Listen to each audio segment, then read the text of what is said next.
चला सोल्युशन प्रकरणाचा पुढचा पार्ट आपण पाहूया. आपण कोलिगेटिव्ह प्रॉपर्टीजचा विचार करतो आहे. सोल्युशनच्या डेफिनेशन पाहिलेली आपण. The properties of the solution whose value depends on the number of solute particles and not depends on the nature of the solute particles. 4 colligative properties आहेत. Lowering of vapour pressure, boiling point elevation म्हणजेच elevation of boiling point, depression of freezing point किंवा freezing point depression आणि osmotic pressure. यापैकी lowering of vapour प्रेशरचा विचार आपण केला आहे. त्यामध्ये अतिशय महत्त्वाचा एक नियम पण पाहिला आपण. कोणता? Roberts law. तर लोअरिंग ऑफ वेपर प्रेशर कशाला म्हटलं होतं आपण? की प्युअर सॉल्व्हंटचं वेपर प्रेशर आपण मोजलं आणि त्यामध्ये जर एखादा नॉन व्होलाटाईल सोल्यूट टाकला तर त्याचं वेपर प्रेशर कमी भरतं. मग हे जे कमी झालेलं वेपर प्रेशर आहे यालाच नाव दिलं होतं आपण lowering of vapor pressure. The decrease in the vapor pressure of a solvent due to the addition of non-volatile solute in it at given temperature called as a lowering of vapor pressure. त्यानंतर relative lowering of vapour pressure ही एक term आपण घेतली होती. It is the ratio of lowering of vapor pressure of a solvent to the vapor pressure of a pure solvent called as a relative lowering of vapor pressure. त्यानंतर आपण Roberts law कडे गेलो होतो. अतिशय महत्त्वाचा, ज्याचे 2 स्टेटमेंट आपण पाहिले होते. काय सांगितलं होतं आपल्याला रॉबर्ट्स लॉ ने? पहिलं स्टेटमेंट सांगितलं होतं त्यांनी आता, the vapour pressure of a solution containing non volatile solute, vapor pressure of a solution P1 म्हटलं आपण याला, is equal to the vapor pressure of a solution containing non-volatile solute is equal to the product of vapor pressure of a pure solvent multiplied by or into the mole fraction of the solvent at given temperature. This is the Raoult's law. त्यानंतर आणखी छोटंसं expression घेऊन आपण काय सिद्ध केलं होतं? तर relative lowering of vapour pressure delta P divided by P10, this ratio is equal to x2 x1 मोल फ्रॅक्शन ऑफ सॉल्व्हंट आणि x2 म्हणजे कोण? Mole fraction of solute. म्हणजेच कोण? Number of moles of that component to the total number of moles of all component in the solution. याला आपण मोल fraction म्हटलं होतं ॲट गिव्हन टेम्परेचर. तर इथपर्यंत आपण आलो होतो मागच्या पिरियडला. थोडासा गॅप पडला मधात, हरकत नाही. आता आपण लवकर पाठवू, कारण तुम्ही व्हिडिओ पाहायलाच तयार नसता. 15 दिवसात जास्तीत जास्त 10-12 मुलं पाहतात, 15-20 मुलं पाहतात, बाकी पाहतही नाही. असो, जे पाहतात त्यांच्यासाठी आहे. तर इथपर्यंत आपण आलो होतो. आता याच्यानंतर हा होता Raoult's law for non volatile solute. बरोबर आहे? Raoult's law for non volatile solute.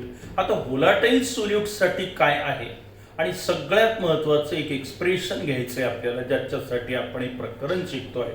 ते म्हणजे what is the relation between molar mass of a solute and lowering of vapor pressure. जर आपण वेपर प्रेशर सॉल्व्हंटचं सोल्युशनचं मोजलं, जर त्याचं कॉन्सन्ट्रेशन माहिती असेल द्रावणाचं आपल्याला, तर आपल्याला त्यावरून त्या अननोन सबस्टन्सचं किंवा नोन सोल्यूटचं मोलार मास काढता येत असतं. तर त्याच्यासाठीच हे एक्सप्रेशन आपण घेणार आहोत. मग अगोदर आपण हे रिलेशन पाहूया आणि नंतर मग व्होलाटाईल साठी पण रॉबर्ट्स लॉ पाहूया. ठीक आहे? आता आजचा पार्ट आपण सुरू करूया. हे आठवतं सगळ्यांना? relation between molar mass of a non-volatile solute and lowering of vapor pressure. सरळ सरळ एक्सप्रेशन परीक्षेत विचारल्या जातात किंवा यावर आधारित प्रॉब्लेम तरी असतो. मग आपण आता सुरुवात करूया एक्सप्रेशनला. काय माहिती आपल्याला ते अगोदर आपण अगदी सोपं आहे, दोनच स्टेपचं आहे खरं म्हणजे.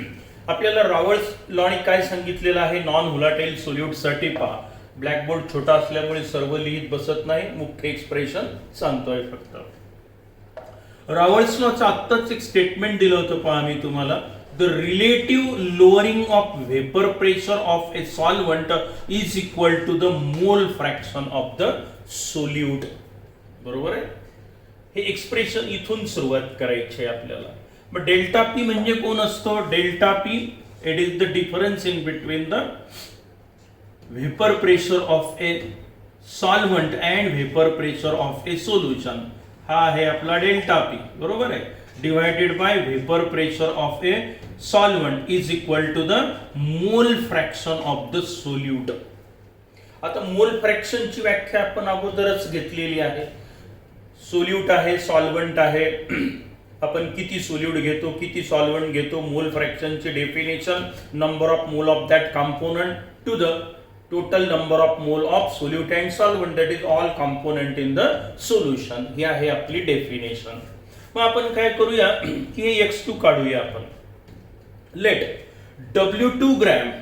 आता मी x2 काढतोय फक्त. इथे x2 ची किंमत हे आपल्याला रावल्स लॉने दिलेला आहे.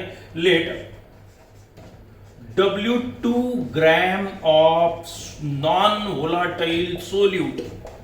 सोल्यूट कोणता? नॉन व्होलाटाईल आहे, त्याच्यासाठीच एक्सप्रेशन आहे. किती ग्रॅम घेतलं मी? W2 gram of the non-volatile solute and it is dissolved in W1 gram of solvent. Solvent water घ्यायचं आपल्याला. वॉटरच घेऊया आपण, युनिव्हर्सल सॉल्व्हंट, किंवा दुसराही सॉल्व्हंट असलं तर रिलेशन हेच राहील. W2 ग्रॅम मोजून तुम्ही घेणार आहे. 2 ग्रॅम 3 ग्रॅम कमी घ्यायचं, डायल्यूट सोल्युशन तयार करायचंय. मग हे W2 ग्रॅम सोल्यूट घेतला आणि W1 ग्रॅम वॉटर मध्ये टाकलं. 100 ग्रॅम 200 ग्रॅम 500 ग्रॅम जे असेल ते तुम्ही सोल्युशन तयार केलं. आता वॉटरचं मोलार मास आपल्याला माहिती आहे. Let M1 is equal to molar mass of solvent. Solvent water असेल तर ते 18 ग्रॅम. आता हे कसं आहे? वॉटर H2O, हायड्रोजनचं 1 ग्रॅम, 2 हायड्रोजन आहे 2 ग्रॅम, ऑक्सिजनचं 16, 16 आणि 2 18. हे मोलार मास कसं काढतात हे पुढच्या एखाद्या पिरियड मध्ये मी सांगतो तुम्हाला. ॲटॉमिक मोलार मास म्हणजे काय माहिती? ॲव्होगॅड्रो नंबर एवढे मॉलिक्यूल एकत्र आले, त्याचं वजन केलं, ते एवढं भरलं, याला म्हटलं मोलार मास. हे वॉटरचं एवढं आहे. सॉल्व्हंट बदलला, मोलार मास बदलेल. ठीक आहे. त्यासाठी हे काही किमतीच तुम्हाला पाठ कराव्या लागतील किंवा ते दिलेलं राहतं परीक्षेमध्ये आपल्याला की हायड्रोजनचं 1, ऑक्सिजनचं 16, कार्बनचं 12, क्लोरीनचं 35.5, सोडियमचं 23. त्याची बेरीज करा फॉर्म्युल्यानुसार, तुम्हाला उत्तर मिळून जाईल. जसं सोडियम हायड्रॉक्साईडचं आपण आठवा किती सांगितलं होतं मी? 40 ग्रॅम. कसं काढलं होतं माहितीये? सोडियमचं 23 ग्रॅम आहे, ऑक्सिजनचं 16, हायड्रोजनचं 1. बरोबर. याची बेरीज जर तुम्ही केली तर किती भरते? ही पहा, 40 ग्रॅम भरलं. आता हे कुठून आलं 23? अगदी सोपं. ॲव्होगॅड्रो नंबर एवढे सोडियम ॲटम घेतले, त्याचं वजन. हे ॲटॉमिक मास कोणाचं? सोडियमचं. हे ॲव्होगॅड्रो नंबर एवढे ऑक्सिजन, त्याचं मास, आणि ॲव्होगॅड्रो नंबर एवढे हायड्रोजन, त्याचं मास. याची बेरीज केली म्हणजे सोडियम हायड्रॉक्साईडचं मोलार मास. असाच हा कन्सेप्ट आहे. मग प्रत्येकाचं वेगवेगळे. मग आता इथे मोलार मास आपण M म्हटलं, वॉटर असेल तर 18, अदरवाईज माहित नसेल तर आपण त्याला M1 म्हटलं. आपल्याला जनरल फॉर्म्युला तयार करायचा आहे. मग तुम्ही W2 ग्रॅम सोल्यूट घेतला, कोणता आहे माहित नाही, अननोन असेल तो, त्याचं मोलार मास काढायचंय आपल्याला. आता समजा त्याच्यासाठी मी M2 म्हणणार आहे. W1 ग्रॅम वॉटर मध्ये, सॉल्व्हंट मध्ये तुम्ही ते डिझॉल्व केलं, याचं मोलार मास किती आहे म्हटलं आपण? M1 आहे. वॉटर असेल तर 18 अर्थात. त्यानंतर let M2 is equal to molar mass of molar mass of solute. W2 gram, W1 gram water मध्ये डिझॉल्व्ह केलं. मोलार मास जे सॉल्व्हंटचं आहे वॉटरचं आहे ते M1 आहे आणि या सोल्यूटचं मोलार मास M2 आहे जे तुम्हाला काढायचं आहे हे माहिती नाही तुम्हाला. ठीक आहे, हे काढायचं आहे आपल्याला. मग आता हे झालं अझम्पशन, बरोबर. आता आपण आपल्याला हे माहिती आहे पहा X2 म्हणजे कोण, mole fraction of the solute. Let मग आता N1 कसं काढणार आपण, number of moles of solvent. आणि N2 म्हणजे कोण असतो, number of moles of solute असतो. मग हे कसे काढतो आपण, weight in gram divided by molar mass. मग आता N1 म्हणजे कोण, weight in gram W1 divided by its molar mass M1. N2 म्हणजे कोण, number of moles of solute W2 gram divided bye M2 divided by its molar मास. हे अगोदरच सांगितलेलं आहे मी तुम्हाला. नंबर ऑफ मोल्स कसे काढतो आपण, weight in gram divided by molar mass. जसं सोडियम हायड्रॉक्साईडचं मोलार मास किती आहे, 40. तर 40 ग्रॅम घेतलं तर 1 मोल, कारण 40 भागीला 40. 20 ग्रॅम घेतलं तर 20 भागीला 40 0.5, बरोबर आहे. 10 ग्रॅम सोडियम हायड्रॉक्साईड घेतलं तर 10 भागीला 40 0.25 मोल. तेच आहे हा फॉर्म्युला. मग N1 W1 divide by M1 म्हणजे काय झालं, तर हे number of moles of solvent. आणि N2 म्हणजे कोण, number of moles of solute, non volatile solute घेतलेला आहे आपण. मग आपल्याला X2 ची किंमत काढता येते. X2 म्हणजे कोण आहे, मोल फ्रॅक्शन ऑफ सोल्यूट. काय व्याख्या केली होती आपण याची आठवा, it is the number of moles of that component divided by total number of moles of all component. म्हणजे थोडक्यात X2 mole fraction of solute म्हणजे काय, number of moles of solute to the total number of moles of solute and solvent, बरोबर आहे. आता आपण dilute solution तयार करतो. शक्यतो आपण डायल्यूट सोल्युशन घ्यायचं म्हणजे हा फॉर्म्युला आपला चांगलं काम करतो आहे. मग आपण काय केलं, W2 ग्रॅम अगदी 2 ग्रॅम 3 ग्रॅम. आता 2 ग्रॅम जर सोडियम हायड्रॉक्साईड मी घेतलं, समजा आपण अननोन सबस्टन्स आहे तो माहित नाही आपल्याला, 2 ग्रॅम सोडियम हायड्रॉक्साईड घेतलं, मग त्याला molar mass divided by molar मास करा 2 डिवायडेड बाय 40 म्हणजे ते झाले त्याचे नंबर ऑफ मोल्स म्हणजे कोण, N2. आणि वॉटर जास्त घेतलेलं आहे आपण म्हणजे डायल्यूट सोल्युशन तयार होईल. 1 किलो घ्या 55.55 मोल होईल. म्हणजे सोल्यूट जो असतो तो कमी घेतला आणि सॉल्व्हंट हा जास्त घेतलेला आहे आपण. म्हणजेच काय झालं आता इथे की सॉल्व्हंटचे मोल हे खूप जास्त आहेत कोणापेक्षा, सोल्यूट पेक्षा. म्हणजे 2 डिवायडेड बाय 40 आणि 55 खूप फरक पडला याच्यात. म्हणजे N1 is much greater than N2 for dilute solution and hence here N2 can be neglected, so we get X2 is equal to N2 divided by simply N1. कारण हा N2 आपण neglect केला. का बरं, कारण डायल्यूट सोल्युशन आहे याची N2 ची किंमत फार कमी राहील तिथे. मग बेरजेमध्ये त्याचा फरक पडणार नाही, भागाकारात मोठा फरक पडेल म्हणून हे तसंच ठेवलं. नाही तर म्हणाल मग हे निग्लेक्ट केलं ते हे काऊन निग्लेक्ट केलं, तसं नाही. हे भागाकार ही बेरीज आहे. आता हे 55.55 मध्ये तुम्ही 0.0 समथिंग टाकलं तर त्याला फार काही फरक पडणार नाही प्रॅक्टिकली. आणि म्हणून हे आपण डायल्यूट सोल्युशन साठी निग्लेक्ट केलं. आता शिल्लक राहिलं N2 डिवायडेड बाय N1 म्हणजे कोण, X2. आता X2 ची किंमत टाकावर इथे काय आहे, N2 N1 ची. So X2 is equal to काय झालं पहा, N2 म्हणजे कोण, हा W2 डिवायडेड बाय M2 म्हणजे कोण, N2 डिवायडेड बाय भागीला म्हणजेच उलट करून गुणीला N1 ची किंमत टाकून द्या. आता ते काय होईल, W1 डिवाइड बाय M1 म्हणजे M1 आला वर आणि हा गेला खाली, हा झाला W1. काही अडचण आहे कोणाला, पहा. आता मी X2 ची मोल फ्रॅक्शन ऑफ सोल्यूट ची किंमत काढली. आता ती आली W2 divided by M2 into M1 divided bye W1. भागीला होतं ते N1, भागीला म्हणजे उलट करून गुणीला, त्याला असं लिहिलं मी. मग X2 ची किंमत एवढी आली त्या टाकून इथे आता, बरोबर आहे. मी या मोल फ्रॅक्शन ऑफ सोल्यूट ची किंमत काढली, ती मी आता इथे टाकतो. मग आता आपल्याला काय मिळालं पहा.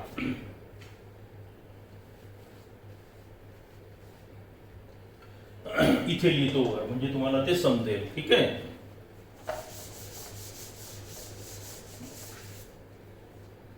पहा हा आहे व्हेपर प्रेशर ऑफ सॉल्व्हंट, हे vapour pressure of solution divided by vapour pressure of solvent is equal to x2. x2 ची किंमत आली, हे झालं W2 multiplied by M1 divided bye हा M2 आणि इंटू W1. बघा रिलेशन झालं. हा आहे आपला डेल्टा पी म्हणजे लोअरिंग ऑफ वेपर प्रेशर, हे वेपर प्रेशर ऑफ सॉल्व्हंट. आता हे W2, हे M1, त्यानंतर M2 आणि हे W1. M2 ची किंमत काढायची आहे, so M2 is equal to W2 M1 divided by, याला इथे आणा, हा झाला डेल्टा पी, हा मल्टिप्लाइड बाय W1 आणि P1 इकडे गेला, हा झाला P1 0. पहा बरं आता मोलार मास कसं काढतात यावरून तुम्हाला काय करायचं आहे, स्वतः एक्सपेरिमेंट करायचं. तुम्हाला एक सोल्यूट दिला, काही नाही 2 ग्रॅम 3 ग्रॅम घ्या, डायल्यूट सोल्युशन तयार करायचं आहे. तो झाला W2 तुम्ही मोजून घेतला, समजा 2 ग्रॅम घेतला. समजा तुम्ही 100 ग्रॅम वॉटर मध्ये टाकला, बरोबर आहे, म्हणजे हे 2 ग्रॅम, हे 100 ग्रॅम वॉटर घेतलेलं आहे. मोलार मास किती, 18 ग्रॅम, हे माहित नाही तुम्हाला, हे काढायचं. आता पहा फॉर्म्युल्यातलं तुम्हाला काय काय माहिती झालं, W2 म्हणजे 2 ग्रॅम, मोलार मास सॉल्व्हंटचं 18 ग्रॅम माहिती आहे, 100 ग्रॅम वॉटर मध्ये डिझॉल्व्ह केलं हे माहित नाही. आता इकडे या, हे आहे P1 0 म्हणजे कोण, प्युअर वॉटरचं व्हेपर प्रेशर जे फिक्स आहे, जे माहिती आहे आपल्याला वॉटरचं व्हेपर प्रेशर 25 डिग्रीला किती, 30 डिग्रीला किती. मग आता तुम्ही जे द्रावण तयार केलं 2 ग्रॅम 100 ग्रॅम मध्ये टाकून त्याचा लोअरिंग ऑफ वेपर प्रेशर काढायचं आहे, म्हणजे डेल्टा पी काढायचा आहे. म्हणजे काय, सॉल्व्हंटचं वेपर प्रेशर ऑलरेडी माहित आहे, नसेल तर काढा. आणि सोल्युशनचं वेपर प्रेशर मोजा, म्हणजे तुम्हाला सॉल्व्हंटचं वेपर प्रेशर मोजा, सोल्युशनचं मोजा, हा झाला डिफरन्स, बरोबर आहे. म्हणजे तुम्ही जर सॉल्व्हंट आणि सोल्युशनचं वेपर प्रेशर मोजलं तर तुम्हाला काय काढता येतं, हा M2 काढता येतो मोलार मास. मग तो सबस्टन्स अननोन असला तरी काढता येईल, नोन असला तरी काढता येईल. म्हणजे तुम्हाला एक्सपेरिमेंट करून अशा पद्धतीनं आपल्याला मोलार मास काढता येतं. W2 तुम्हाला माहित राहील, M1 वॉटर आहे माहिती आहे, W1 तुम्ही मोजून घेतलं हे माहित राहील. तुम्ही काय काढलं, फक्त लोअरिंग ऑफ वेपर प्रेशर. म्हणजे लोअरिंग ऑफ वेपर प्रेशर जर माहिती असेल, हे वॉटरचं आहे, हे फिक्स असतं, कुठेही चार्टमध्ये भेटून जाईल तुम्हाला किंवा मोजता येईल तुम्हाला. मग हे डेल्टासाठी विशिष्ट प्रकारचे उपकरणं असतात, मोजण्यासाठी विशिष्ट प्रकारचे प्रयोग करावे लागतात, त्याच्यावरून वेपर प्रेशर मोजता येतो. तो भाग नाही आपला, तर काढला आपण विशिष्ट उपकरणांच्या साहाय्यानं. मग आपल्याला डेल्टा पी माहितीये, हे माहितीये, हे माहितीये, हे माहितीये, हे माहितीये, काय काढता येतं आता, molar mass of a non volatile solute. आणि हेच की रिलेशन आहे. मग आता या हे चालतं, हे चालतं, हे एकच आहेत सगळे, बरोबर आहे. x2 ची किंमत आपण टाकली तर हे तुमचं एक्सप्रेशन आहे. तर हे एक्सप्रेशन आय थिंक यावर्षीच परीक्षेमध्ये विचारलं होतं. तर हे एक्सप्रेशन एकदा जर केलं तर पुढच्या प्रॉपर्टीसाठी पण येणार आहे. आता हे प्रत्येक ठिकाणी तुम्हाला त्या कोलिगेटिव्ह प्रॉपर्टी वरून काय काढावं लागणार आहे, मोलार मास काढावं लागणार आहे अननोन सबस्टन्सचं. म्हणजे काय, या प्रकरणाचा फायदा मुळात हाच होणार आहे आपल्याला, की जर आपण एखादा सोल्यूट तुमच्याकडे दिलेला असेल, कोणताही माहित नाही, प्युअर स्टेटमध्ये जर दिला आणि तुम्हाला जर विचारलं की याचं मोलार मास किती आहे, तर ते तुम्ही काढू शकता. एक तर त्याचं लोअरिंग ऑफ वेपर प्रेशर मोजा, किंवा एलिव्हेशन ऑफ बॉइलिंग पॉइंट मोजा, किंवा फ्रीजिंग पॉइंट डिप्रेशन मोजा, किंवा ऑस्मॉटिक प्रेशर मोजा. या 4 पैकी कोणतीही एक प्रॉपर्टी जरी तुम्ही व्यवस्थित मोजली, ॲक्युरेट मोजली, तर तुम्ही त्या अननोन सबस्टन्सचा मोलार मास काढू शकता. मग जर मोलार मास काढलं तर तुम्हाला इम्पिरिकल फॉर्म्युला, मॉलिक्युलर फॉर्म्युला काय आहे ते सांगता येतं. तर तो पुढचा भाग आहे, आपल्याला त्याच्याशी गरज नाही, पण असं फायद्याचं हे प्रकरण आहे. मग आता हा पॉइंट क्लिअर झाला. आता आपण पुढच्या पॉइंटकडे जाऊया, तो म्हणजे रॉवर्ट्स लॉ फॉर व्होलाटाईल सोल्यूट. आतापर्यंत आपण काय केलंय, नॉन व्होलाटाईल सोल्यूट घेतला, म्हणजे जो लिक्विड स्टेट मधून गॅसियस स्टेट मध्ये येत नाही, तो कोण झाला,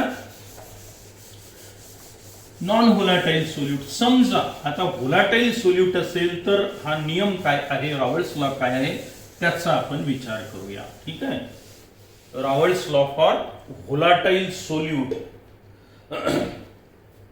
आता व्होलाटाईल सोल्यूट म्हणजे काय, आपण काय करूया, दोन लिक्विड घेऊया, लिक्विड ए, लिक्विड A1 म्हणतो मी याला, लिक्विड A2, वॉटर घ्या, अल्कोहोल घ्या, नो प्रॉब्लेम, चालेल. आता लिक्विड ए याचं वेपर प्रेशर आहे समजा P1 0 आणि याचं वेपर प्रेशर मोजलं आपण P2 0 म्हणतो मी. याचं vapour pressure of pure liquid A A1 किती आहे ते P1 0 आहे ऍट टेम्परेचर T. किती टेम्परेचरला एक्सपेरिमेंट केला आपण, T टेम्परेचरला. मी लिक्विड A1 घेतला, त्याचं वेपर प्रेशर मोजलं. मग हे प्युअर लिक्विड एचं A1 चं वेपर प्रेशर P1 0. तसंच लिक्विड A2 घेतला, होऊ शकतं हे वॉटर असेल, अल्कोहोल किंवा कोणतेही दोन लिक्विड घ्या, दोन्ही व्होलाटाईल येते. मग याचं वेपर प्रेशर P2 0 आहे ऍट टेम्परेचर T. आता मी काय केलं, या दोघांचं मिश्रण तयार केलं. याचे नंबर ऑफ मोल्स घेतले आहे थोडक्यात, N1 मोल, याचे N2 मोल घेतले, weight in gram divided by molar mass नुसार, आणि त्याचं सोल्युशन तयार केलं आता मी. आणि आता काय करूया आपण पहा. आता मी याच्यात लिक्विड A1 प्लस A2 बरोबर आहे, दोघांचं मिश्रण घेतलं. याचे नंबर ऑफ मोल्स घेतले मी N1, याचे नंबर ऑफ मोल्स घेतले N2. मग या A1 चा मोल फ्रॅक्शन असेल X1 म्हणजे कोण, N1 divided by N1 plus N2, आणि याचा मोल फ्रॅक्शन कोण असेल X2 म्हणजे कोण, N2 divided by N1 plus N2. काही प्रॉब्लेम, हे डेफिनेशन आधीच क्लिअर केले आहेत आपण. मग आता काय करायचंय आपल्याला, टेम्परेचर T पुन्हा वेपर प्रेशर. आता काय होईल इथे, आता A1 जो लिक्विड होता त्याचे वेपर्स आले बरोबर आहे. A1 लिक्विडचे वेपर प्रेशर हे यावर प्रेशर एक्झर्ट करतील. समजा हे आहे P1, किती प्रेशर एक्झर्ट करताय, A1 चे मॉलिक्यूल A1 लिक्विडचे मिक्सचर केल्यानंतर P1 प्रेशर. त्याच वेळेला या द्रावणामध्ये A2 लिक्विडचे मॉलिक्यूल येतील आणि हे पण प्रेशर एक्झर्ट करतील. समजा हे प्रेशर आहे P2. आता काय झालं इथे, एकूण प्रेशर किती होईल, सो टोटल व्हेपर प्रेशर याच्यासाठी मी PT लिहितो. एकूण व्हेपर प्रेशर काय होईल, मग pressure exerted by liquid A1, pressure exerted by the vapours of liquid A2, म्हणजेच काय होईल आता P1 प्लस P2. कारण हे दोघांचेही मॉलिक्यूल आता गॅसियस स्टेट मध्ये येऊन राहिले आणि दोघेही जण इथे सोल्युशनच्या सरफेसवर प्रेशर एक्झर्ट करतात. नॉन व्होलाटाईल सोल्यूट होता तो येत नव्हता, पण आता दोन्ही व्होलाटाईल आहेत, दोघांचेही वेपर्स आलेले, दोघेही प्रेशर एक्झर्ट करून राहिले ऍट टेम्परेचर T. मग एकूण vapour pressure on the solution is equal to PT म्हटलं, is equal to P1 plus P2. आणि याच्यासाठी मी एक टर्म घेतली होती, याला काय म्हटलं होतं आपण इंडिव्हिज्युअली, पार्शियल वेपर प्रेशर. आठवत असेल, it is the individual vapour pressure exerted by each component on the surface of the solution called as a partial vapour pressure. हे P1 वेपर प्रेशर कोणाचं आहे, लिक्विड A1 चं. P2 vapour pressure कोणाचं आहे, आता liquid A2 चं आहे. जेव्हा हे प्युअर स्टेट मध्ये होते म्हणजे एकटा A1 होता लिक्विड, तेव्हा प्रेशर किती, P1 0. जेव्हा एकटा लिक्विड होता तेव्हा प्रेशर किती, P2 0 होतं टेम्परेचरला. आता मिक्सचर केल्यानंतर मात्र बदलल्यावर किती झालं, आता त्याच टेम्परेचरला मिक्सचर केल्यावर A1 लिक्विडचं किती झालं P1 आणि A2 लिक्विडचं किती झालं P2 झालं. हे दोघांची बेरीज. आता हा जो नियम आहे हा काय सांगतो बघा, तोच नियम इथे अप्लाय करायचा आहे, आपण जो अगोदर घेतला तोच. म्हणजे काय ते माहिती आहे तुम्हाला. आता पार्शियल वेपर, आता नियम काय सांगतो पहा, partial vapour pressure of each component of a solution. दोन कंपोनेंट आहे, दोघांसाठी घेतो हे partial vapour pressure. So partial vapour pressure of each component of the solution is equal to the product of again vapour pressure of the pure component into the mole fraction of that component present in the solution. याचे मोल fraction किती घेतले आपण, X1.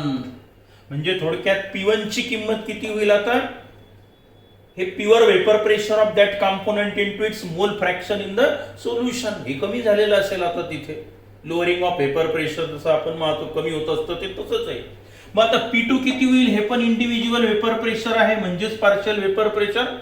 It is the product of vapour pressure of the pure component into the mole fraction of that component in the solution. आता हाच आहे आपला रावल्स law for volatile solute. काय म्हटलं मग आपण, partial vapour pressure of each component in the solution is equal to the product of vapor pressure of that component in pure state, vapor pressure of a component in pure state into its mole fraction present in the solution. इथे तसंच आहे, दोघांसाठी तेच आहे. म्हणजेच काय झालं, so total vapour pressure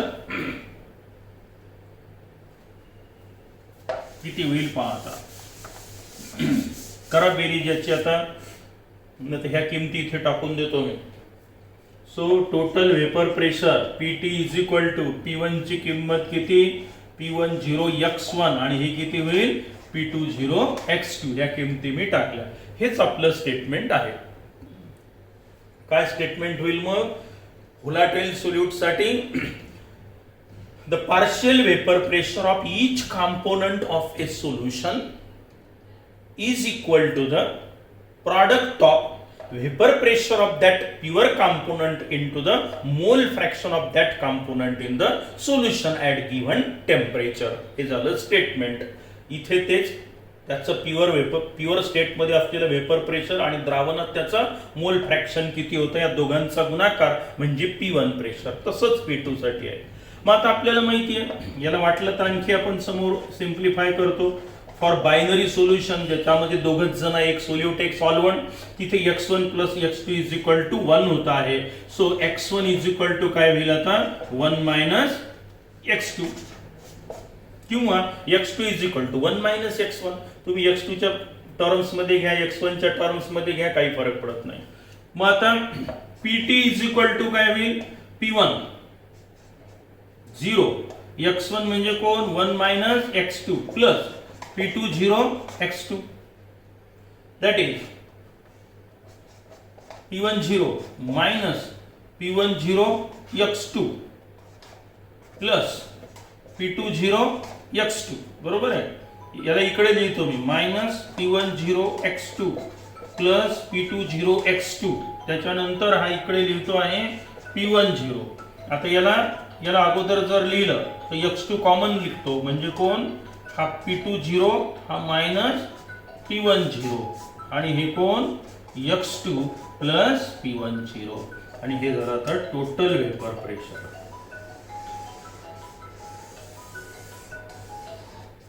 power हे अर्थात आजपर्यंत हा नियम काही कोणी विचारलेला नाहीये. व्होलाटाईल साठी नॉन व्होलाटाईल साठीच शक्यतो विचारला जातो. विचारला तर आपल्याला हे एवढं एक्सप्रेशन पण आलं पाहिजे. आता याचा अर्थ काय होतो तो आपण ग्राफिकली समजावून घेऊया. हे जे एक्सप्रेशन आलेलं आहे याला काय म्हणायचं नेमकं हे तर तुमच्या लक्षात आलेलं आहे. इथपर्यंत जरी तुम्ही लक्षात ठेवलं इट्स ऑल राईट. आता हे काय आलेलं आहे याचा अर्थ ग्राफिकली आपल्याला चांगला समजेल. याचा आणि या दोघांची बेरीज केली, हे इंडिव्हिज्युअल वेपर प्रेशर म्हणजे पार्शियल वेपर प्रेशर बेरीज केली, टोटल वेपर प्रेशर त्या सोल्युशनचं झालं. बरोबर आहे. आता आपण जाऊया ग्राफिकल रिप्रेझेंटेशन. नेमकं काय म्हणायचं याला, काय दिसून येतं आपल्याला. मग याच्यासाठी आपण एक ग्राफ प्लॉट करूया. त्या ग्राफ वरून तुमच्या लक्षात येईल की नेमकं हे जे आपण एक्सप्रेशन दाखवलेलं आहे याचा अर्थ काय होतो.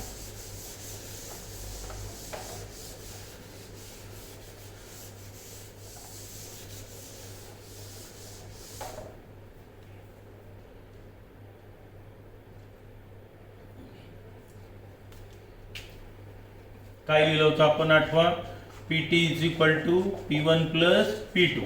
So total vapour pressure P10 x1 plus P20 x2. एवढं जरी लक्षात राहिलं सफिशियंट आहे. आता बघा वेपर प्रेशर ऑफ लिक्विड